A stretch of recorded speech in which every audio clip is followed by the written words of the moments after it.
So welcome back to this another session of this random library in Python programming language. Like in our previous video, we're able to do random int. We're able to set integers here because this random int only accepts integer numbers. So know what integer number is.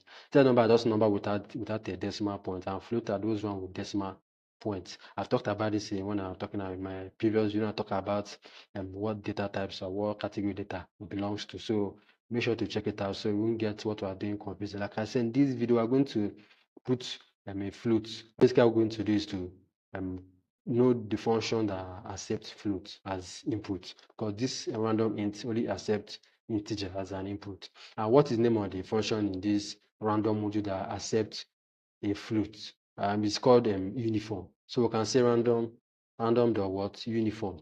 This uniform just basically accept a two parameter, which is our a and b, like similar to this of our rand int that we did here earlier. But the difference between this that this guy takes a float as an input in ranges of number. For let's say, like I explained earlier, float are those characters or those numbers with decimal points.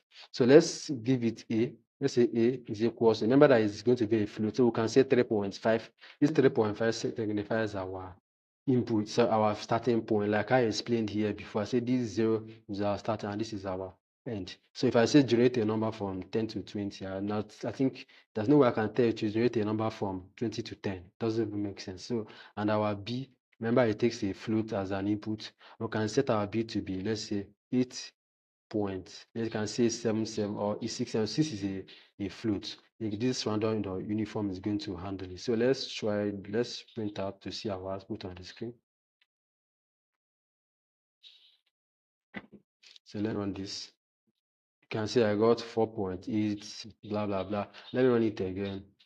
I say I got 4.88. Let me run it. You can see I got 5. Let me run it. You can see I got 8 point. Let's extend this because the number that is getting out for us is a little bit close to each other. So let's make this 80. So let's run it again. Okay. I got 70. I got 16. You can see our output now is becoming, I got 50. Our output now is becoming to look random because if the ranges of number are quite close, it's going to be generating a closer ranges of number. Remember, this uses an algorithm to generate this output. So when we learn how all this works, how the algorithm works, and how to set our CD, then we can actually predict the next output that's going to generate. Because I can't tell you that it's going to generate 79 next, or what is the next output is going to generate. I can tell maybe it's going to generate 30. And oh wow, I got it correct. But let's run another one.